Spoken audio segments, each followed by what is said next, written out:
controlar as salas, vai agendar os cursos, alocar professor, alocar material, projetor, né, o básico para o pessoal da empresa de treinamento administrar os cursos. Tá? Bom, outras considerações. A empresa, obviamente, não se importa com a linguagem escolhida. A empresa não chega para você, normalmente, uma empresa que chega para te pedir um software, ela não chega exigindo uma linguagem. Tá? Quando chega exigindo, normalmente é porque ela tem alguma coisa legada na empresa. Quando vai criar algum software, normalmente ela vem e te pede sugestões, esse tipo de coisa. Então, na verdade, para o desenvolvimento do nosso sistema, a gente não vai a gente não vai se importar com a linguagem escolhida. Tá? Tá, a linguagem não deve influenciar no valor do sistema. Isso é teórico, né? Porque se a gente vai, dependendo da linguagem que a gente vai desenvolver, a gente precisa cobrar um pouco mais. Mas eu coloquei isso daqui baseado na seguinte questão. Quando o cliente chama a gente para fazer um projeto de software e tudo, eles falam quais são os requisitos do software e a gente faz a modelagem, a gente define os requisitos, faz os casos de uso, calcula o tempo necessário para o projeto, sem levar em consideração a linguagem ainda, e a partir daí, a partir da funcionalidade do software, que a gente calcula o valor. Né? Então, a gente fez essa modelagem e a gente viu que o valor a ser cobrado pelo sistema é de R$40 mil. Tá? Na nossa empresa, a gente paga R$20 por hora de desenvolvedor. É pouco. É pouco, vocês perceberam, né? Mas tudo bem. Não é o que a gente paga, mas esses são valores hipotéticos. E a gente considerou também que em um mês a gente tem 150 horas de desenvolvimento. Tá? Tranquilo até aqui, né? Bom, a gente vai fazer algumas premissas em relação às linguagens. A linguagem café, ela possui uma maior curva de aprendizado. Ou seja, para o cara começar a desenvolver, para o cara aprender novas tecnologias de café, ele leva mais tempo. Né? Ou seja, você precisa gastar mais com treinamento, mais com livro, mais tempo, né? E mais dinheiro, consequentemente. Tá. A linguagem também ela é muito poderosa, mas ela possui construções complexas, que demandam mais tempo de desenvolvimento. Normalmente ela demanda mais tempo. Tá? Então, desenvolver o sistema com café levaria 10 meses, que a gente calculou, de acordo com a nossa modelagem, que seriam 1.500 horas de desenvolvimento. E muita cafeína, né? Porque senão atrasa o cronograma. Bom, agora vamos fazer algumas considerações em relação à linguagem Cobra. Bom, essa linguagem ela é bem mais simples, ela possui uma curva de aprendizado quase inexistente. Você coloca aí um cara aí iniciante para programar e no final da tarde ele já está fazendo o seu lambdazinho lá, né, já está fazendo de tudo. Tá? É uma linguagem que não tem curva de aprendizado praticamente. E além disso, é uma linguagem super simples, ela possui construções simples e desenvolvimento acelerado. Ou seja, você consome menos tempo para desenvolver. Então, a gente calculou que desenvolver o sistema com Cobra levaria 4 meses, ou 600 horas de desenvolvimento.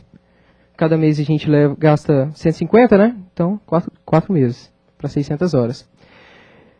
Daí, bom, vamos ver o que resultou em escolher a linguagem café, né? São 1.500 horas de desenvolvimento. Então, como é R$20 a hora, a gente gastou R$30 mil. E eu não sei se vocês se lembram, mas o nosso orçamento era de 40 mil. E quando a gente passa isso para o cliente, é difícil ele passar mais, né? Depois que você chega no final, você vai falar, poxa, eu gastei 50. Ele, bom, azar seu.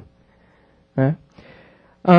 E a gente ainda, desses 10 mil de lucro bruto, a gente não contabilizou gasto com água, luz, telefone, energia, equipamento, alguma coisa que deu pipoco, né? Alguém ficou doente. A gente não contabilizou nada disso. Tá? E além disso, eu acho que é o pior disso tudo, é que a empresa ficou focada em um único sistema por 10 meses. Então ela ficou 10 meses alocada no sistema sem poder pegar outro, ou estando limitada a pegar menos projetos, né, e consequentemente recebendo menos. Tá? Os dividendos da linguagem Cobra. Né? Bom, são 600 horas de desenvolvimento, então a gente pagou R$2.000 de mão de obra. É R$20 a hora. 600, R$2.000. A gente teve um lucro bruto de 28 mil, quase 3 vezes mais do que a linguagem café. A gente também nesse lucro bruto, a gente não contabilizou aqueles mesmos gastos da linguagem café. mas dá para perceber que o lucro vai ser bem maior, né? E outra, a empresa ficou focada no sistema por 4 meses. Então, no período que a empresa que escolheu o café ficou 10 meses em cima de um projeto, a gente poderia ter pego 2 com cobra, um de 4 e um de 6, ou então pego 2 de 4 e 2 para gastar o dinheiro, tá? Então, é bem mais vantajoso você levar menos tempo para desenvolver software.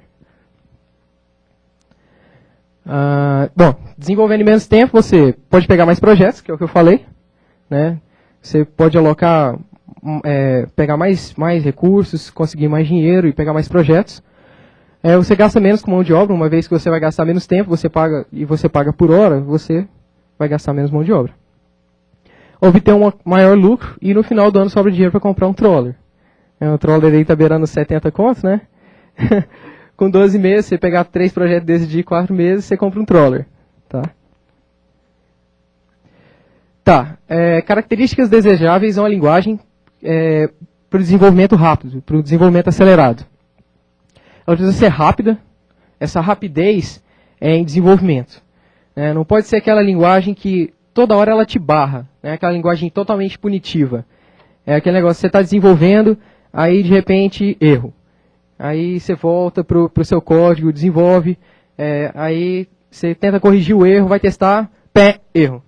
Aí você volta para o código, perde a paciência, né? Aí você vai tendo aquela dor de cabeça acumulada, vai perdendo a paciência com a linguagem, e aí o seu desenvolvimento já não torna mais produtivo, você perde o foco do que você estava desenvolvendo, a ideia inicial, você perdeu o rumo, aí você tem que parar para tomar café, sair, fazer alguma coisa, né? Então, a rapidez que a gente deseja na linguagem é essa, de não ficar parando a gente mais, né? Que o código seja fluente. A questão da facilidade, ela está mais ligada ao aprendizado, né? A facilidade para desenvolver o código, para você descobrir uma funcionalidade e utilizar ela facilmente, né? Poxa, eu descobri que minha linguagem suporta mexer com arquivo zip. Ah, legal. Aí você olha lá a documentação, 10 minutos você já está mexendo com arquivo zip, listando tudo, compactando, descompactando, com poucas linhas. Tá? Essa seria a facilidade. Ao invés de você ter que abrir uma API enorme, buscar pela solução, ver como é que o pessoal faz, né, descobrir os pitfalls da linguagem e tudo naquele local. Então, a facilidade está ligada a isso. Tá? Uma boa documentação, porque ninguém tem bola de cristal. Uma instalação descomplicada, porque quando a gente vai fazer a implantação, o deployment do sistema, isso é muito importante para a gente economizar tempo.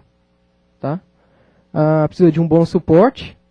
Suporte, eu digo, ajuda, né, do pessoal, comunidade, tudo isso. Precisa ter uma boa integração com sistemas legados, uma vez que várias empresas chamam a gente para desenvolver sistema que integram com sistemas já prontos. Né, sistemas em C, sistemas em Delphi, em VB. Então a gente precisa ter uma linguagem que integra bem com essas linguagens. Exigir pouca configuração e precisa prover diversão, né, porque ninguém é de ferro. Bom, as características do Python. Bom, eu vejo o Python como uma linguagem que corresponde muito bem a todas essas necessidades que a gente especificou. Questão da rapidez. É uma linguagem dinâmica e interpretada, né? Então você ganha tempo em todas as etapas do desenvolvimento. Ao invés de você desenvolver, compilar e testar, desenvolver, compilar e testar, você só desenvolve e testa. Desenvolve, testa. Desenvolve e testa. Né? Não é como em algumas linguagens que você desenvolve, compila, descobre um erro, desenvolve, compila, testa, erro, aí você desenvolve, compila, testa. Né? No Python a coisa é bem mais simples, é bem mais direta. Você desenvolve, deu erro, você, opa, testou, né? Desenvolve, testa, bem mais simples. Além disso, o Python possui um ambiente interativo que permite prototipação rápida. Né? Você pode abrir um interpretador Python lá e descarregar o seu pensamento lá e ver se a sua ideia funciona rapidamente. Você, poxa, eu vi essa documentação aqui para mexer com o URL Open do Python. Aí você lê lá 2, 3 linhas, opa, tem o Open aqui, você abre o interpretador do Python e já importa a biblioteca, testa, aí você, opa, peguei o arquivo, já viu o conteúdo, é uma coisa bem mais dinâmica. Você não precisa criar um arquivo, né, fazer todo aquele suspense, aquele climão, né, para poder testar alguma coisa. Né. Mas para testar assim, nossa, tem que criar uma estrutura e tudo. né? Igual algumas linguagens que a gente conhece, você tem que, poxa, aí você cria uma classe, aí você coloca a classe com o nome do arquivo. Né? Tem umas linguagens que são assim. E, poxa, você só queria testar o negócio. Não é? Até você fazer isso, você já esqueceu. A facilidade. A sintaxe do Python é super clara e objetiva. E, como eu disse, a curva de aprendizado é mínima. Né? O Python, você senta ali numa tarde, você já aprendeu praticamente tudo que você precisava aprender de base da linguagem para começar a desenvolver. Além disso, a linguagem precisa de uma boa documentação. E a gente tem o Python Brasil, né, como recurso principal de documentação em português. E a gente tem também o site do Python, que tem uma documentação muito boa também, sem contar outros sites aí que eu não citei, que tem aí espalhado pelo Google, pela internet aí, que vocês podem consultar e obter bastante informação.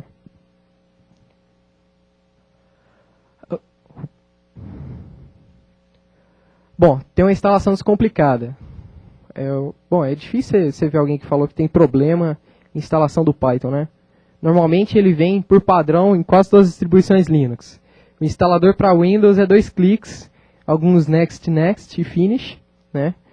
E é super simples. No macOS também ele tem um instalador próprio que facilita bastante o processo. Então, a instalação do Python é descomplicada. Você não vai perder tempo no seu cliente instalando Python. Principalmente se você estiver fazendo deployment, uma implantação em uma rede Linux, né? Sistemas Linux. Bom, suporte. Mailing list do Python Brasil. Eu duvido que alguém aqui postou uma pergunta lá e levou mais de 2 dias para receber a resposta. Nem que seja para falar, se toca, procura no Google, né? Ou alguém fez a busca no Google e mandou o link já com a resposta.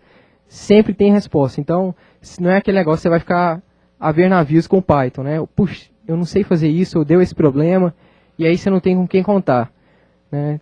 Tem um pessoal aí que diz que tem uma linguagem, que tem uma empresa grande por trás, e que tem uma comunidade gigantesca e tudo, mas eu não tenho certeza se tem um suporte desse do Python Brasil. Que lá, além da gente conseguir um suporte, a gente consegue amigos também. Tá? Então, é muito interessante. Tem o Complaint Python também. Eu acho que tem até mais gente e né, algum problema mais avançado, vocês podem procurar por lá. Ajuda, né? A integração com sistemas legados, né? Python interage muito bem com outras linguagens. Né? Você pode integrar ela com... Ele tem vários suportes para bancos de dados legados também. Tá? Então, você não vai ter dificuldade em interagir Python com outros sistemas legados. Exigir pouca configuração. Desenvolvimento pythonico sugere convenções ao invés de configurações. Tá? Ao invés de você ficar sempre definindo cor de fundo, tamanho disso, tamanho daquilo, você ficar sempre definindo coisa que você define sempre definindo padrão, você deveria ter feito o padrão virar padrão, a convenção, e deixar a exceção para configuração. Né? Você não precisa configurar o que é óbvio. Né? Isso é um desenvolvimento pythonico. E a diversão é built-in. Já está incluso na linguagem. Tá? Bom, frameworks que agilizam o desenvolvimento. Como eu disse, né, para ganhar mais dinheiro com Python, você precisa desenvolver mais software em menos tempo. Né? Então a gente precisa de uma framework que agiliza o meu desenvolvimento. Que eu pense, eu quero um sistema assim, e ele está pronto.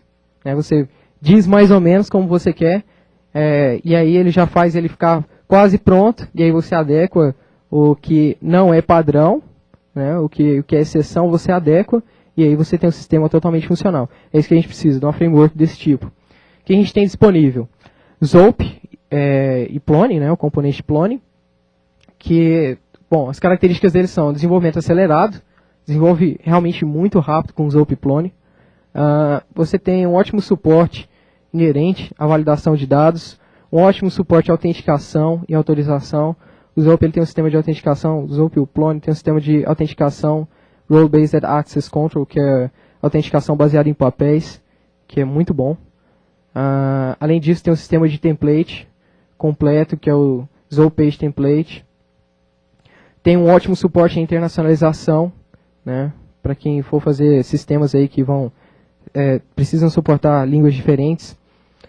E tem muita documentação boa disponível, inclusive em português. Quem quiser consultar aí, pegar a ajuda do pessoal, tem o chezop.org, que é mantido pelo pessoal aqui, tem muita gente aqui de lá, né, que vai oferecer ajuda para quem estiver iniciando. Além disso, o próprio site do Zope tem o livro disponível, tem muita documentação, vocês vão achar de tudo no site. A documentação é muito boa. Bom, além disso, a gente tem o Django, que também oferece um desenvolvimento acelerado, com poucas especificações, poucas configurações. Você tem um sistema pronto para quebrar seu galho ali na hora, né? Eu preciso de um formulário aqui agora para cadastrar esses clientes, e é um sistema que você vai fazer só para quebrar o galho aquela hora. Aí você vai pensar em outras linguagens, né? Aí você, eu preciso de uma semana, pelo menos, né? Vou fazer um insert, um update, uma listagem, né? Você já sente aquele calafrio. Em Django você faz isso muito rápido, assim como em Zope e Plone também. Tem um ótimo suporte à validação de dados, tem um bom suporte à autenticação, ele tem um suporte muito bom, mas não é tão bom quanto o do Zope e do Plone. Só que ele tem um pequeno problema, que é o sistema de templates dele. A sintaxe do template não permite que ele te ofereça uma boa visualização em web browsers. Então, um web designer vai ter dificuldade para mexer com o template do Django para poder adequar seu sistema. Então, para testar um template no Django, o seu web designer vai ter que colocar o Django rodando com seus scripts e testar com ele rodando. Não é uma coisa que vai oh meu Deus do céu, que problemão. Mas é uma característica que a gente pode comentar aqui, né, considerar questão de tempo. O Django, uma das falhas dele é a pouca documentação. É um projeto novo, né, então documentação em português é realmente muito escassa. E a documentação em inglês não é o que a gente costuma falar de realmente completa, como é que a gente encontra em Zope e Plone. E tem um bom suporte à internacionalização também. Bom, o TurboGears, ele oferece um desenvolvimento rápido, não é um desenvolvimento tão rápido quanto o Zope e Django. Né? Por quê? Porque alguns pontos exigem um hands-on. Né? Não é tudo que ele automatiza para você. Né? Mas ainda assim é um framework que oferece bastante recursos para evitar que você perca tempo.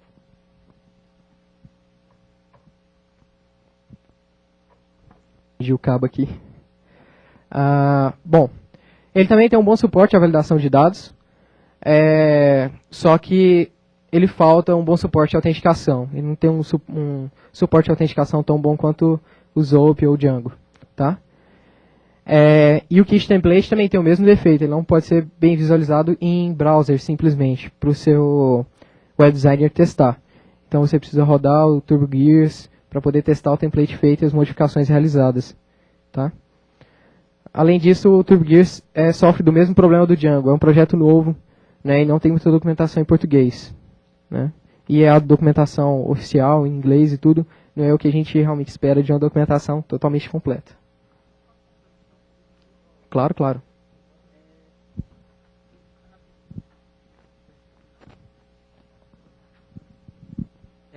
Tem um grupo novo para desenvolvedores TurboGears no Brasil que chama oturbogears.org, é isso, né, Jean?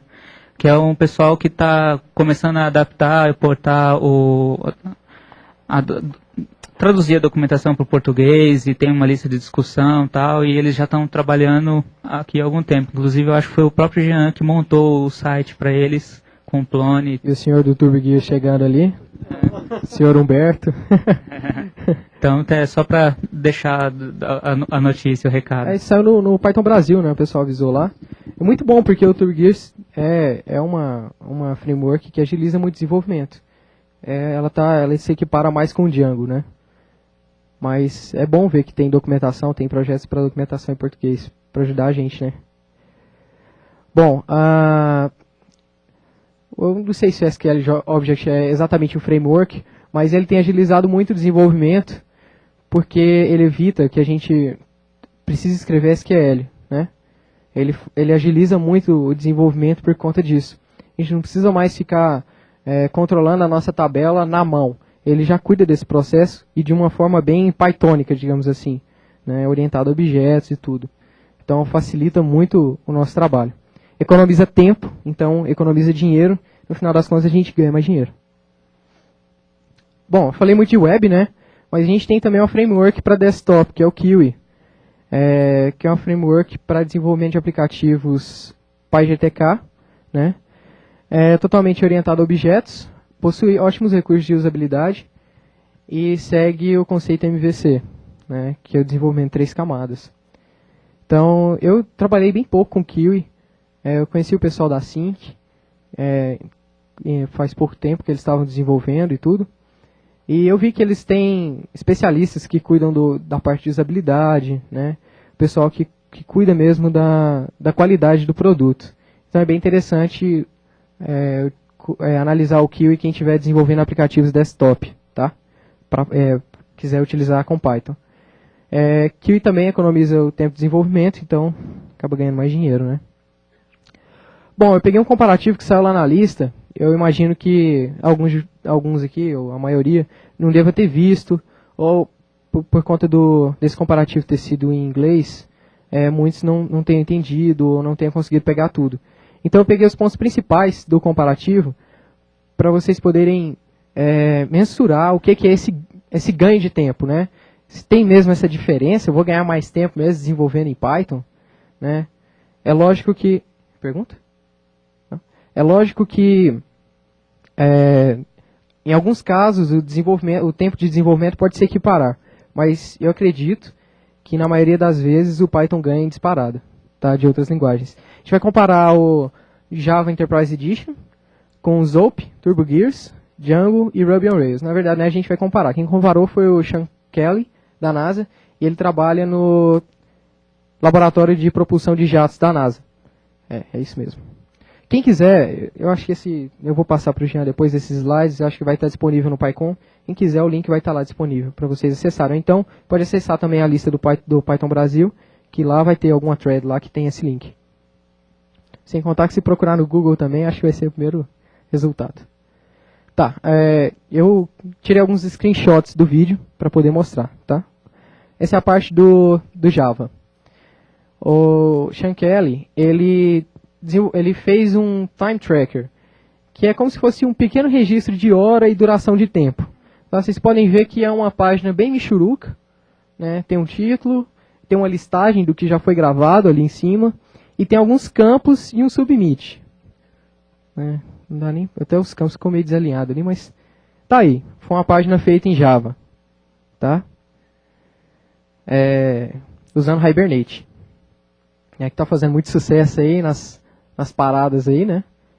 Então, teve um resultado impressionante. Bom, códigos, arquivos de código-fonte em Java foram 6, com 218 linhas no total. Foram 2 templates JSP, com 59 linhas no total. 6 arquivos de configuração XML, que consumiram mais linhas do que o arquivo de código-fonte. Então, é impressionante como o conceito javanês é invertido, né? Configurações ao invés de convenções. É o anticristo do Python. Total, 14 arquivos. Não vamos dizer anticristo do Python, né? Mas anticristo do desenvolvimento ágil, né? Do desenvolvimento econômico, digamos assim. Total, 14 arquivos e quase 500 linhas. 6 erros de compilação, em tempo de compilação, 12 erros em tempo de execução e 2 dores de cabeça para o Sean Kelly. Tempo total, 225 minutos para fazer aquela telinha. Isso é mais de 3 horas para fazer aquilo. TurboGears. Bom, essa é a aparência do TurboGears, mais parecida com a do Java, né? Só que tem esse banner que o Sean Kelly mesmo falou no vídeo que ele ficou com preguiça de tirar. Mas dá para tirar e é facinho, não tem problema nenhum. Mas a aparência é basicamente a mesma do Java. Só que vamos ver se tem alguma diferença, né? Bom, 2 arquivos, 49 linhas de código, 2 templates com 53 linhas, 100 arquivos XML para configurar. Total, 4 linhas e aproximadamente 4 arquivos e aproximadamente 100 linhas de código. Já é um quinto, né? Um quinto que você economizou para o seu braço. Menos tempo para conseguir ler, né?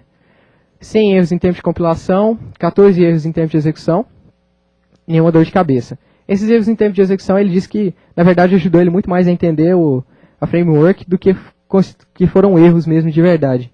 Então ele chegou a nem considerar isso como erro. Tá? 59 minutos. Foi um terço do tempo. Menos de um terço do tempo. Django. Bom, o Django, a interface já ficou bem mais incrementada, né? Já tem até um calendáriozinho para poder anotar a data e a hora, né? E nessa página, a página de administração que o Django gera. Então ele já gerou inserção, remoção, atualização e listagem do conteúdo. Até consulta ele já implementou, né? A passo que o Java e o Django não trataram esse processo. Ah, tá certo, português. Tá? Então, foi uma interface bem mais completa, né, e bem mais atrativa. É claro, se você for fazer páginas com templates para poder recuperar esse conteúdo, vai ser da mesma forma como no TurboGears, né? Ele só tem essa vantagem de você criar uma página de administração. Tá? A diferença que eu vejo nesse ponto é isso. Mas ele já gerou e facilitou bastante o trabalho, e o resultado foi um arquivo Python com 19 linhas, sem templates, sem arquivos XML para configurar, total um arquivo e 19 linhas.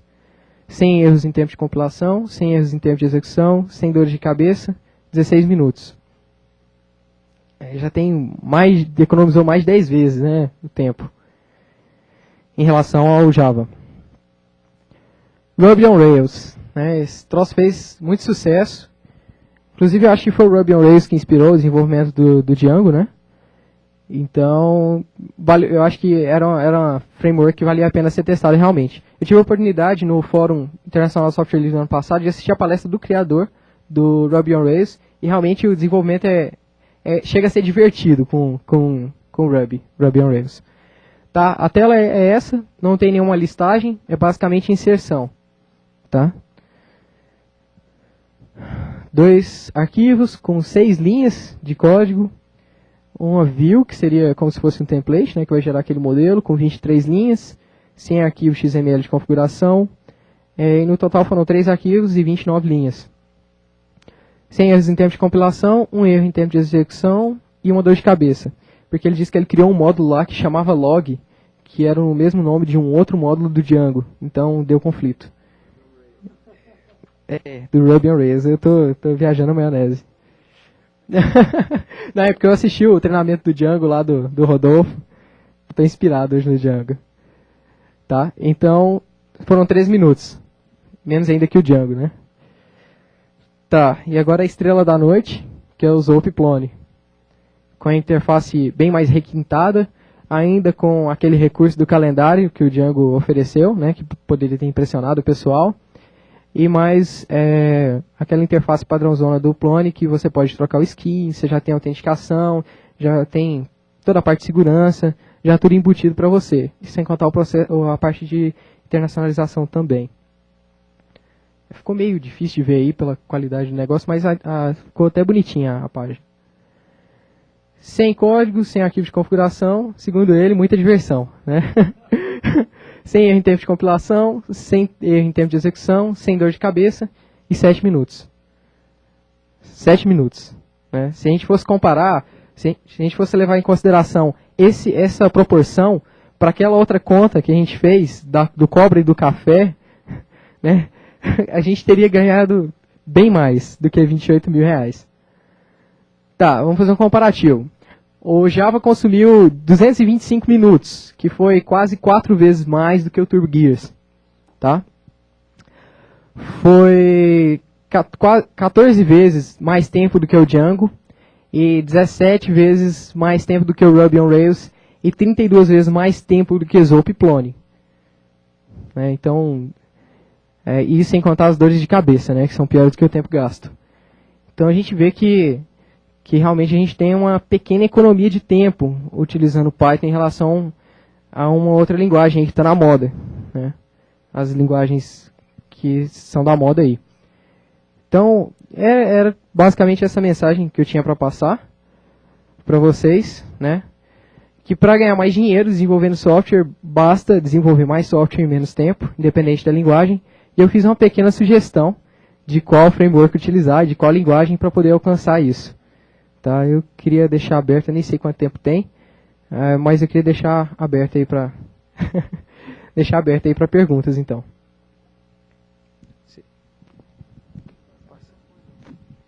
Só anda para trás, aquele lá. Só uma pessoal mesmo. Boa tarde. Eu tô trabalhando com Zopplone e Python desde fevereiro. Pouco tempo, tô gostando muito. Eu vim do .NET, da Microsoft. Aí realmente desenvolvimento é rápido. Só que tem um problema que eu tô convivendo. Até para fazer bico, freelancer, é a questão da hospedagem. Igual PHP, você acha hospedagem de R$2 por mês. E Zopplone já é complicado. Eu pesquisei muito e a mais barata que eu achei foi R$100. Entendeu? Queria ver essa parte aí, como é que tá. O que você tem a dizer sobre isso? Bom, o custo operacional. Custo, você fala de infraestrutura, isso, né? Infraestrutura. Tá. Bom, eu não sei te dizer isso muito bem. Acho que quem vai saber te dizer isso melhor é o pessoal aí do Tezop, tá?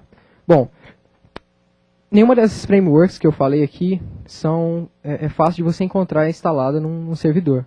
Né? Mas dependendo do tamanho da sua aplicação, né, se forem aplicações realmente grandes, você não vai pegar uma hospedagem dessa.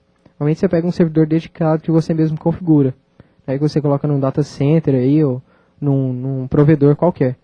Tá? Então, é servidor mesmo que você pode alocar barato aí para hospedar seu site Plone, Django, TurboGears ou Ruby on Rails. Daí você tem que conversar com o pessoal do Tezop, entrar na comunidade do TurboGears e procurar o pessoal do Django e por aí vai. Tá? É difícil porque são tecnologias novas e a utilização delas ainda é pequena. Está em crescimento explosivo, mas ainda é pequeno. Então, eu penso que até para algumas empresas de hospedagens investir na propaganda disso e tudo pode ser complicado, né? Embora se alguma decidir fazer isso, ela vai sair na frente das outras que ainda não fizeram. Mas acho que o pessoal ainda está nessa mentalidade ainda do PHP. Vamos fazer PHP. Bom.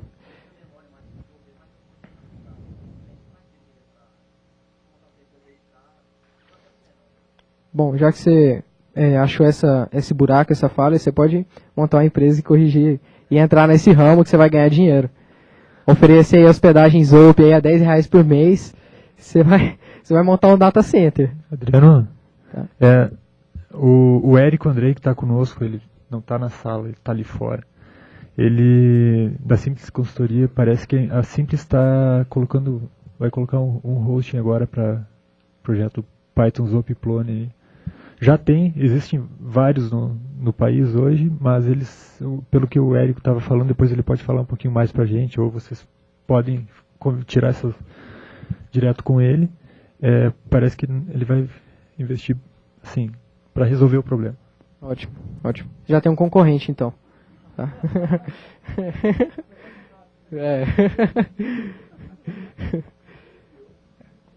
Opa.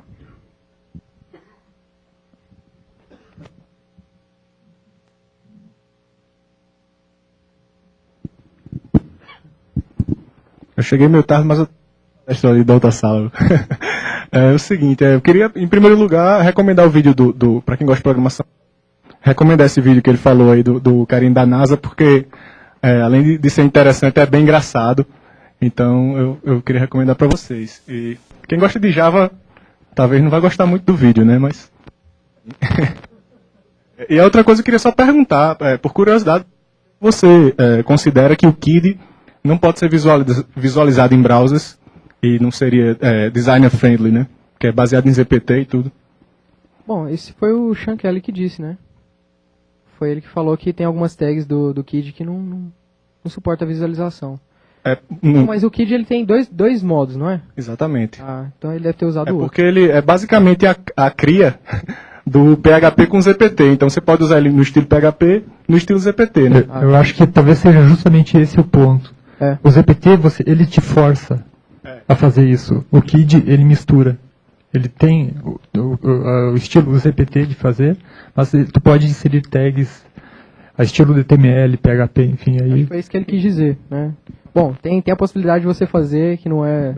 mas é minha filosofia Python também, né? Assim, nós somos adultos sabemos o que estamos fazendo, então... Com certeza, com certeza. Eu não gosto muito de falar de software que não está pronto ainda, mas esse também parece ser um problema que já está resolvido no Turbo Gears 09, o 1.0 beta aí que está para sair, que agora o esquema de templates é baseado em plugin. Então você pode espetar o ZPT, que é o que já é testado já. Já está até testado. É verdade. Maravilha. As novidades aí que a gente não pega.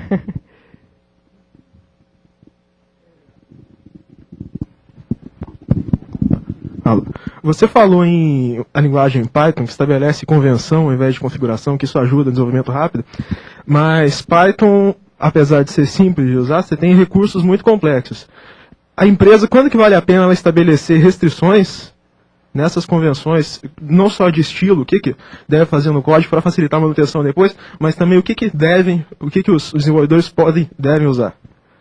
Bom, essa questão de configuração e convenção, eu quis dizer no seguinte sentido: você desenvolve uma aplicação, você vai desenvolver uma aplicação, por exemplo, daí essa aplicação ela tem um arquivo de configuração, né? A filosofia que eu disse, que é a anticristo da economia de tempo e de economia de dinheiro, é aquela onde você precisa definir todas as configurações, mesmo que todas as vezes você defina elas da mesma forma, né? Ou seja, você tem um padrão que não é admitido, você tem um padrão que você precisa repetir, né? O exemplo seria a questão da framework, do Tomcat, por exemplo, que você precisa toda vez configurar aqueles arquivos XML para dizer onde seus arquivos estão, como é que eles vão aparecer e tudo mais, sendo que é uma coisa que você não precisa dizer, realmente, né? E a prova disso é que a gente tem várias frameworks que não tratam desse processo. Então, a questão da convenção é justamente isso. Se você tem uma configuração que você faz ela sempre da mesma forma, ela deveria ser uma convenção, né? Se essa configuração ela abre espaço para uma exceção, então a exceção deveria fazer parte da configuração. Entendeu?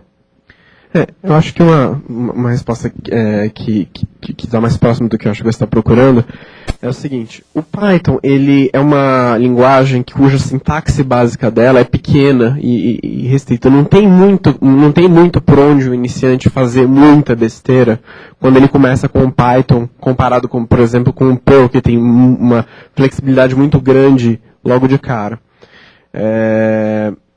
Recomendações nesse sentido são as mesmas recomendações que você tem para linguagens orientadas a objetos em geral. Tenha uma convenção de nomeação padrão para sua equipe.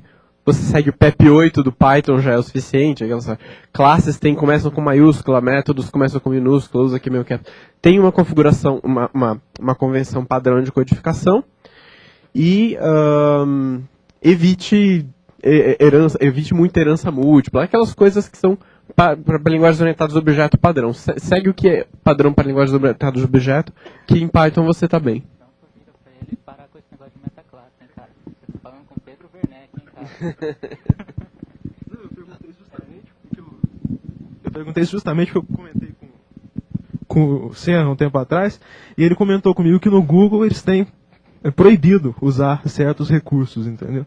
Então a questão é justamente essa: quando que vale a pena você proibir certos recursos em nome da agilidade de desenvolvimento, e quando que vale a pena você acabar com essas proibições em nome da agilidade? Eu não tenho certeza, mas eu acho que essa limitação, você me corrige se eu estiver errado, é em relação à versão do Python, né, que eles utilizam, é isso?